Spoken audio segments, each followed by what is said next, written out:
Good morning, everybody, and welcome. Welcome to our regulars, to our visitors, to everybody on Zoom. I'm Catherine Rowley. I'm your lay leader for today, at least for the rigmarole. I have a few little announcements. First of all, for not a lot, I do want to remind everybody to read the announcements that come out on Thursday. A lot of people forget to do that and miss things because of it. And there's a lot of things in there that we don't announce necessarily on Sunday. Okay, so we do have a gathering around grief group that meets on Wednesdays. The next meeting is this Wednesday. It's open to anybody who's grieving. Everybody's going to be there. So it's at 7 p.m. and it's, I guess the facilitators are Reverend Maggie and Reverend Kathleen Reeves. It's in our sanctuary. And remind everybody we have a memorial service for one of our members on this next Sunday at 2. It's Nancy Rutherford's memorial service. And just to remind you also, if you need a little extra connection during the week, we have Taco Tuesday. It's an online gathering, and it's at 7 o'clock, and the Zoom connection is usually in the announcements, I believe. So you can tell I don't go a lot, I'm sorry. I have been, though, I love it. Okay, so I don't think I forgot anything, President. Okay. At this time, let us enter into our time of serious worship. So with that, we sound the bowl. We sound the bowl 3 times. We sound it once for those who came before, the Tongva people, who are the original stewards of this land and who called it home long ago. We also honor our ancestors, the founding members who planted and grew this thriving congregation.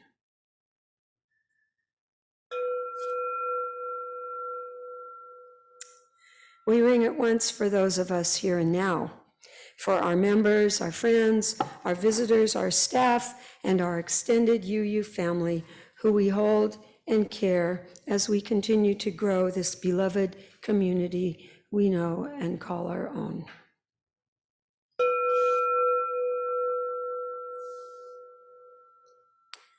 And we ring it once for the future, for those who will come, to find belonging here and call MVUUC their spiritual home. And we ring it for the work we have to do.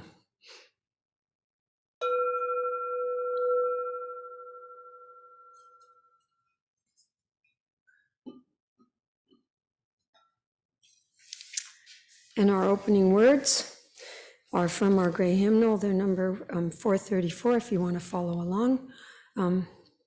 May we be reminded here of our highest aspirations and inspired to bring our gifts of love and service to the altar of humanity. May we know once again that we are not isolated beings, but connected in mystery and miracle to the universe, to this community, and to each other. And we will now light our 2 chalices. Reverend Maggie is going to do the work here. We light it with these words. Okay, we light these chalices in celebration of that which has been accomplished. We light these chalices in acknowledgement that there is more work to be done, and we light them as a symbol of our commitment to stay the struggle, for they are a beacon of hope in troubled times. So let us rise as we would wish and speak our covenant together and remain standing for singing Spirit of Life first in English and then in Spanish. And our words should appear on our screen. Maybe. Okay. Jarius is doing an awesome job as our new head tech person. Okay. Love is the doctrine of this congregation. The quest of truth is its sacrament, and service is its prayer. To dwell together in peace, to seek knowledge in freedom, to serve the world in fellowship, to the end that all souls shall grow in harmony with the divine. Thus do we covenant with each other.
And this is the time in our service where we release our children to go to their classes. We have a child here with us today, our faithful child, and she, so if you could come and get your chalice, and if anybody has any donations they'd like to give her for the Beta Center, please hand them over to her as she arrives. Thank you. Oh boy, you're going to be loaded.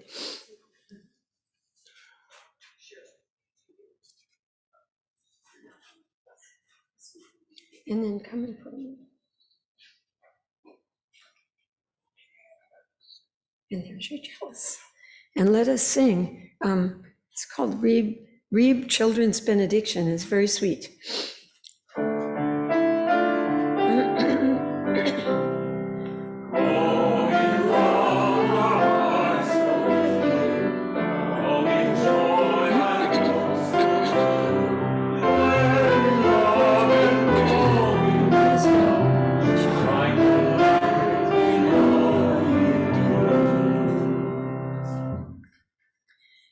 There are more children. They come on Zoom right now.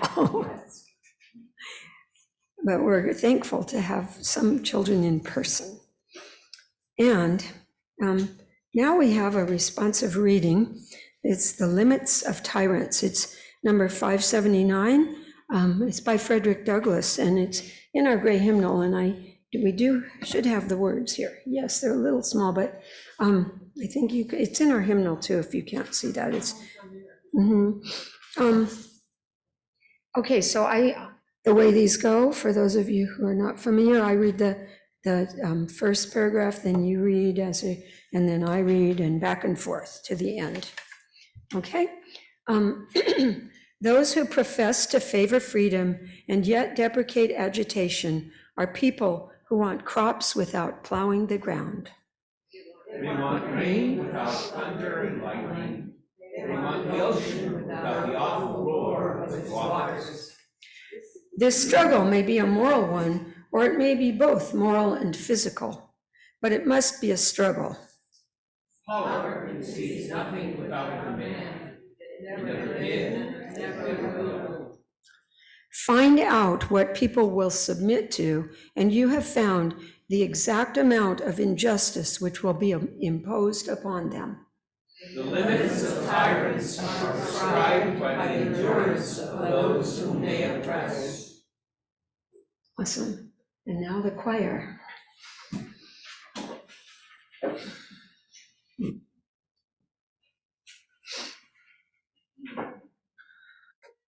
Thank you, choir. Beautiful. Yes.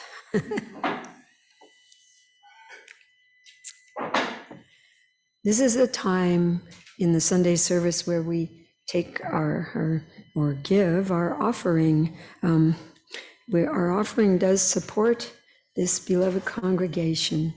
So we all give generously. You are very generous givers. So we also have a beautiful offertory always. So I can bring the basket. Is that okay, do you think? I'll bring it. So let me come out. Yes, it's pretty simple.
Wow, that was particularly awesome.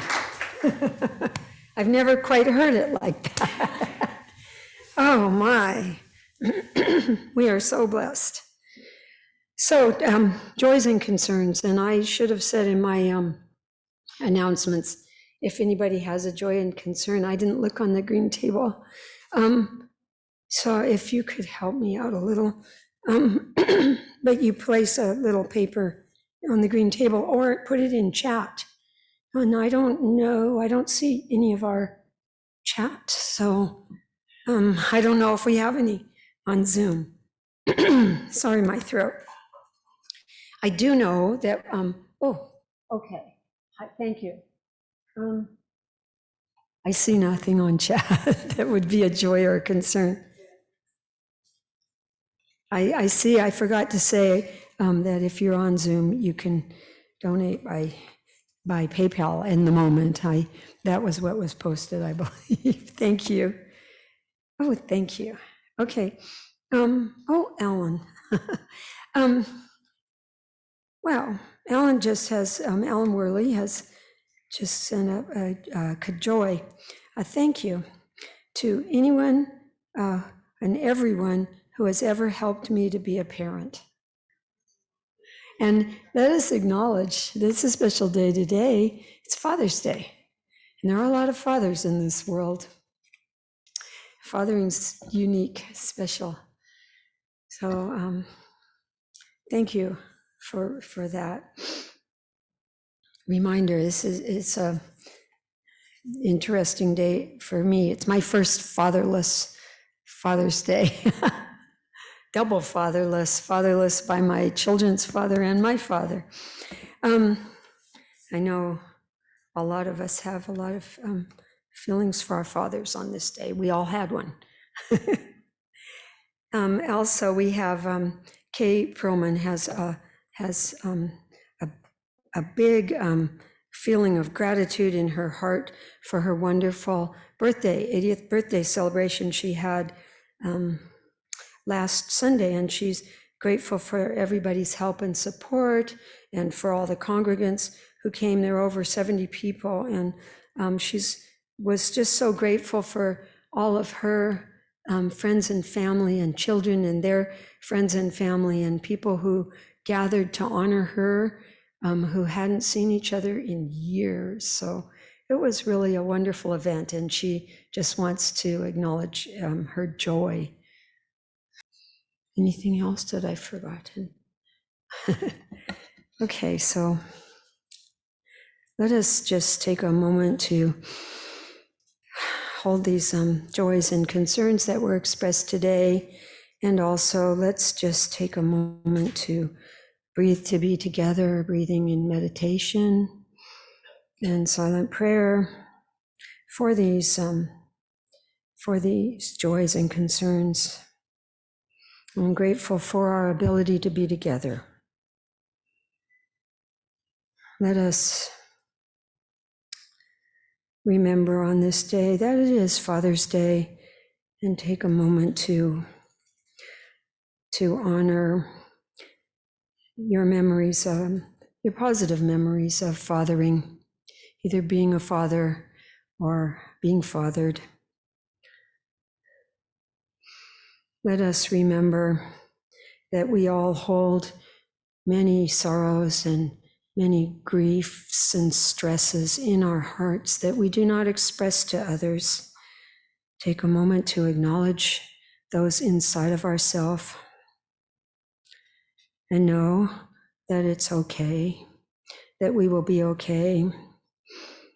Let us send out inward to ourselves our prayers, that we will have the strength and the courage to handle all the challenges that we receive, both in our personal lives and in our daily lives as we go about the work of bringing love to the world.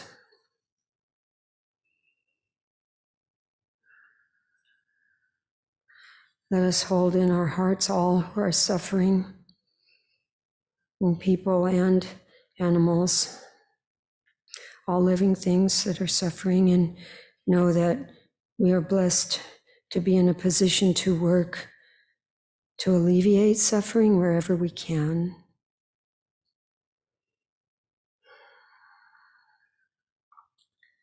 Let us take a moment to remember in gratitude all of that brings us joy and strength in our daily lives.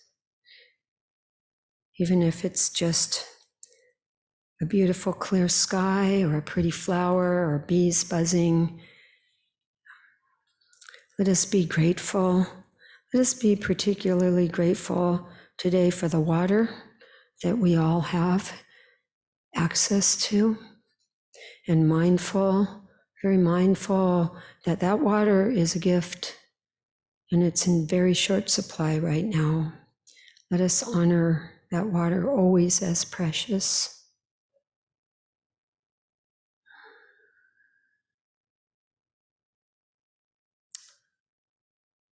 Let's take one more breath together. In gratitude that we are here today together. And blessed be. Hallelujah. It's a joy to sit here and watch Lily give her directions and play the piano at the same time. Not too many choir directors can do that. I want to start by just telling you that the impetus for today's service actually came from the reading of this book, How the Word is Passed by Clint Smith, by our UU book group. It's a reckoning with the history of slavery across America. I recommend it to you, and I have it to loan today. Long-held belief goes that on June 19th, 1865, Union General Gordon Granger stood on the balcony of Ashton Villa in Galveston, Texas. It was there he read the order that announced the end of slavery. Galveston is a small island that sits off the coast of southeast Texas. And in years past, a reenactment of this event has taken place with a reenactor from the Sons of Union Veterans reads the proclamation. In a few moments, we too will be following that tradition on this finally proclaimed national holiday. First, I want to give you some historical background to help set the scene. General Granger and his forces arrived in Galveston more than 2 years after Lincoln signed the Emancipation Proclamation, and more than 2 months after Robert E. Lee's famous surrender. The Emancipation Proclamation is a document that is widely misunderstood. Lincoln's proclamation was a military strategy with multiple aims. It prevented European countries from supporting the Confederacy by framing the war in moral terms. He made it explicitly about slavery, something we know Lincoln had previously backed away from. As a result, France and Britain, which had contemplated supporting the Confederacy, ultimately refused to do so because of those countries' anti-slavery positions. The proclamation allowed for the Union Army to recruit Black soldiers. Nearly 2,000 would fight for the Union Army by the war's end. And it also threatened to disrupt the South's social order, which depended on the work and caste position of enslaved people. So remember, the Emancipation Proclamation was not the sweeping, all-encompassing document that it is often remembered as. It applied only to the Confederate states and did not include the border states that had remained loyal to the United States. It was still legal to own enslaved people in those states. Despite the order of the proclamation, Texas was one of the Confederate states that ignored what it demanded. And even though many enslaved people escaped behind Union lines and enlisted in the Federal Army themselves, enslavers throughout the Confederacy continued to hold Black people in bondage throughout the rest of the war. As we remember, General Lee surrendered on April 9th, 1865, in Appomattox County, Virginia. That act effectively signaled that the Confederacy had lost the war. However, many enslavers in Texas did not share this news with their human property. It was on June 19th, 1865, soon after arriving in Galveston, that Granger issued the announcement, known as General Order Number 3, that all slaves were free, and word began to spread throughout Texas, from plantation to plantation, farmstead to farmstead, person to person. Now you can hear these words from our General Granger's own mouth. It's my pleasure to introduce this honored guest forward.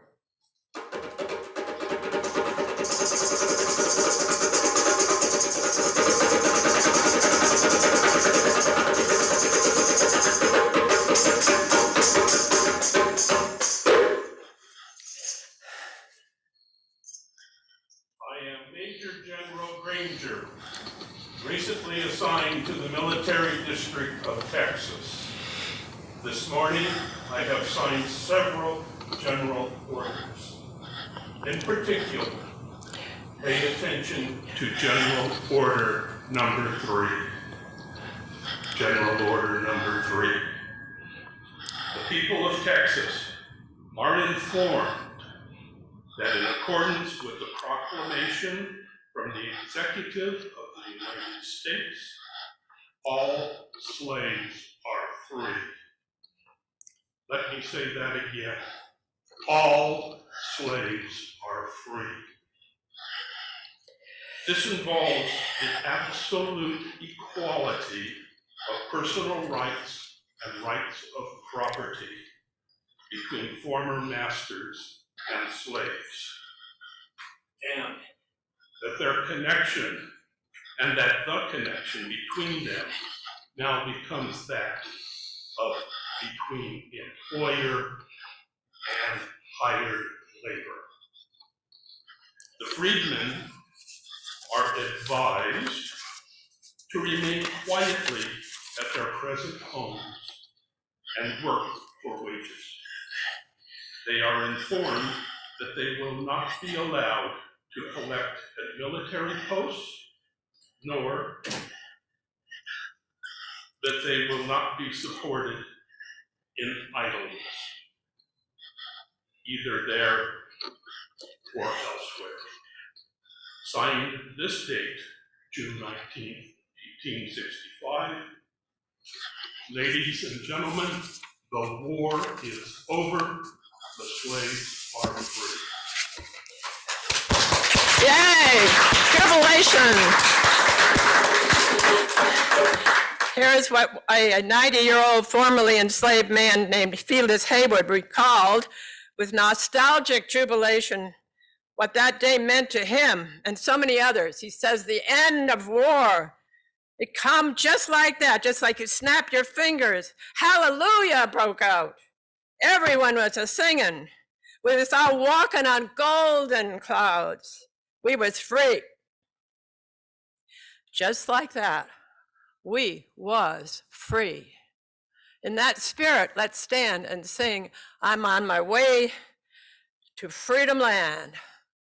With gusto and jubilation, noise, let's hear it. Number 116.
It's good to see you all. It's my first time back in a long time.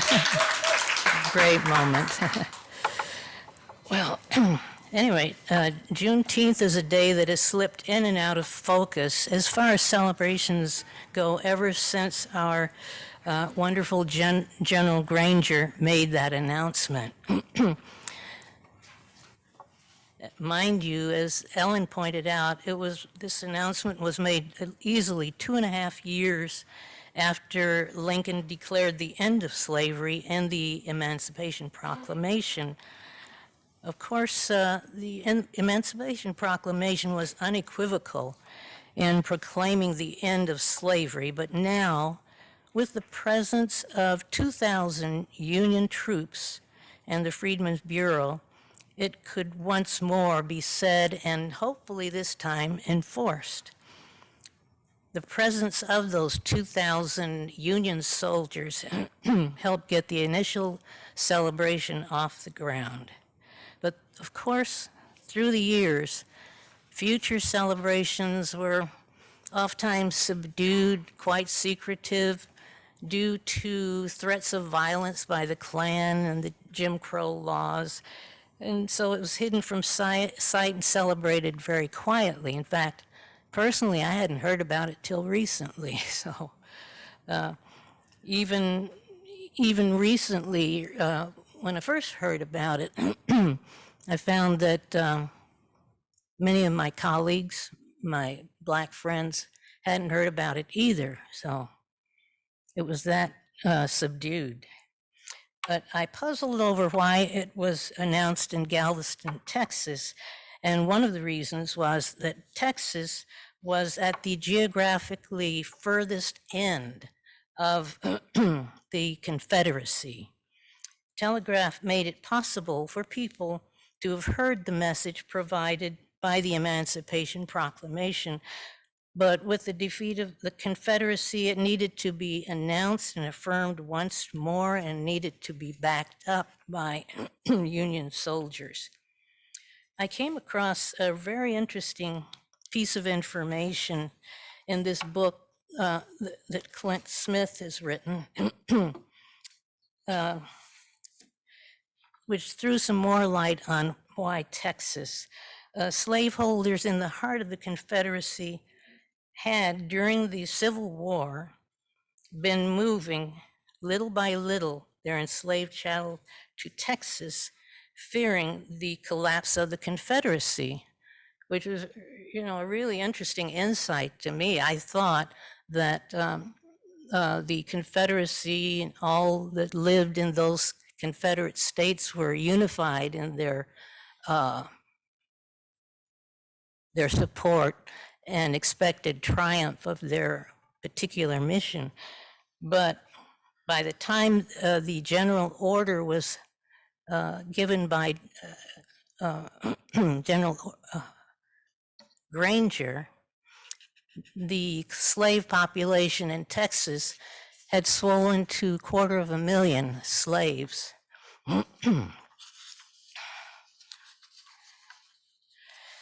So even after the announcement, even after the defeat of the Confederacy, throughout the Confederate states, Blacks were being hunted down, returned to their former enslavers, forced into labor, because they were the backbone of the economic success of the Confederacy. After all, who on earth would pick the cotton, plow the land, harvest all the crops? Certainly the slaveholders weren't going to suddenly slip into that role.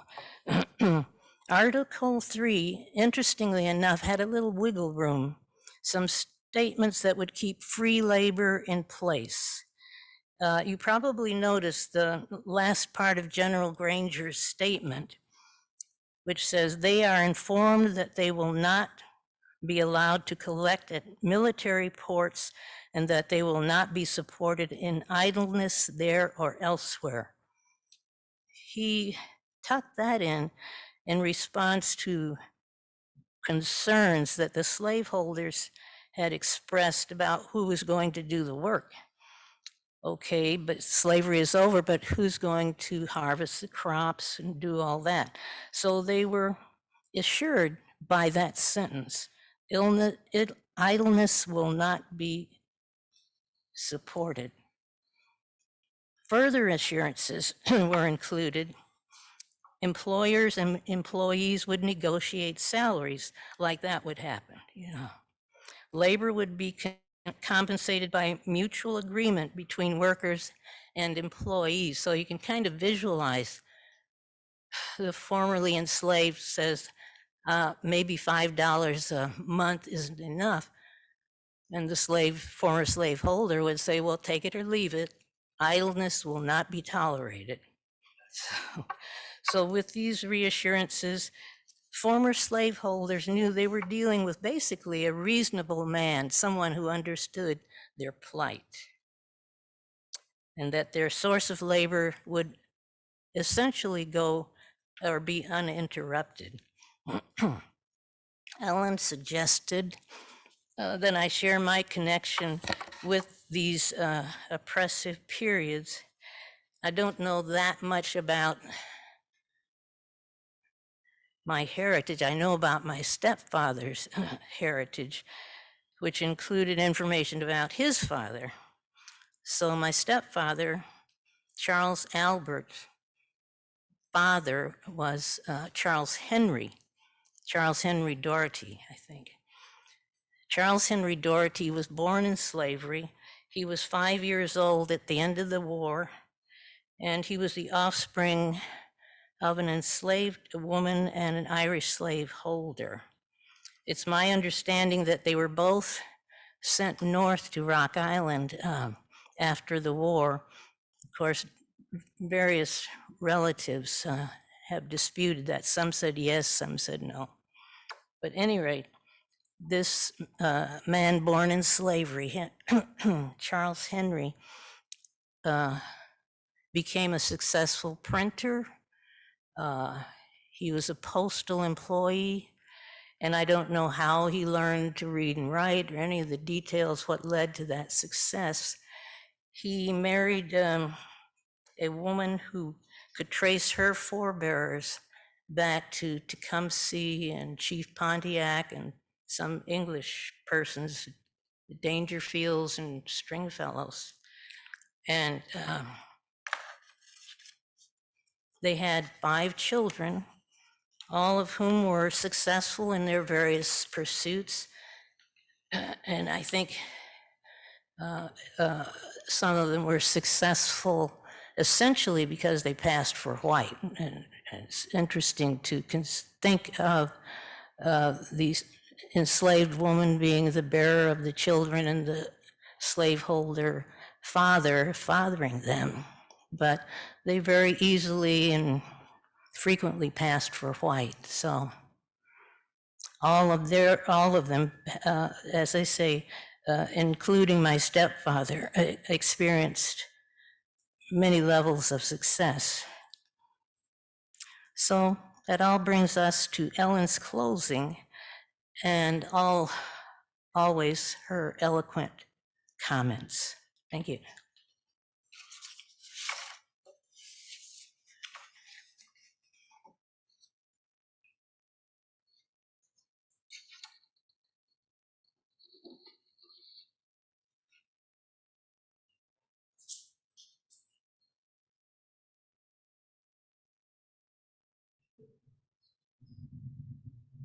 Thanks so much. Meant a lot to hear from you. Juneteenth is a holiday that inspires so much celebration. Born from circumstances also imbued with so much tragedy, as we all too well know. Juneteenth then is both a day to solemnly remember what this country has done to Black Americans and a day to celebrate all that Black Americans have overcome. I'm so glad that it's now a national holiday, because that will be a yearly reminder that each day this country must consciously make a decision to move forward for freedom for all its citizens. Let's stand and guide each other's steps.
Almost was going to forget. I was moved.